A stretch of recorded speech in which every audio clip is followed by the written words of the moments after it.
कर्मचारी सुद्धा रस्त्यावर उतरले। चाकण ते आकुर्डी पीएमआरडीए असा 25 किलोमीटरचा मोर्चा निघणार आहे। वाहतूक कोंडी मुक्त चाकण कृती समितीनं हा मोर्चा काढलाय।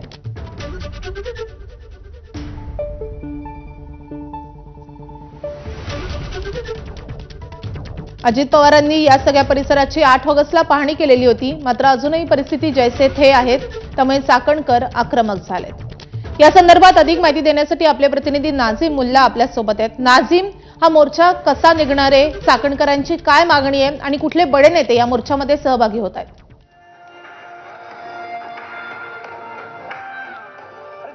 चाकणची अभूतपूर्व वाहतूक कोंडी फोडण्यासाठी उपमुख्यमंत्री अजित पवार यांनी या ठिकाणचा पाहणी दौरा केला होता। 2 महिने त्याला प्राधिकरण असेल किंवा प्रशासन यांनी केवळ कारवाईचा दिखावा केला आणि प्रत्यक्षात या ठिकाणी कागदी घोडे नाचवले आणि म्हणूनच हे सगळे जे आहेत ते संतप्त झालेत आणि मुळात अजित पवारांनी हा दिखावा जो आहे तो या ठिकाणी मान्य केला। तर आपण प्रत्यक्ष बघू शकतो की हुंडाई कंपनीचे असतील, ऑटो लाईन कंपनीचे असतील, सगळे कर्मचारी जे आहेत ते या ठिकाणी रस्त्यावरती उतरलेले आहेत आणि ते या ठिकाणी मागणी करतायत।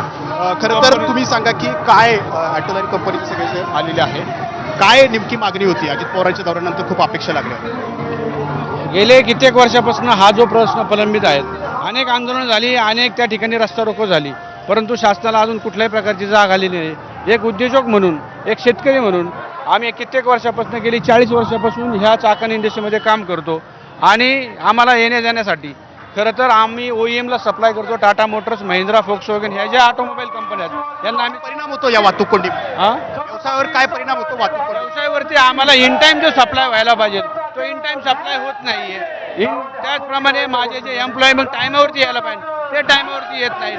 अशा पद्धतीचा अनेक अडचणी या ठिकाणी या वाहतूक कोंडीमुळे होतात। अशा अनेक समस्या ज्या आहेत त्या ठिकाणी त्यांना भेडसावतात आणि त्याच्यामुळं खूप प्रश्न उपस्थित होतात। हुंडाई कंपनीचे कर्मचारी आहेत, अजित पवारांचा दौरा झाला होता, त्यांनी आश्वासन दिलं होतं की या ठिकाणची वाहतूक कोंडी फुटेल। गेल्या 2 महिन्यात काय काय दिसलं तुम्हाला झालेच?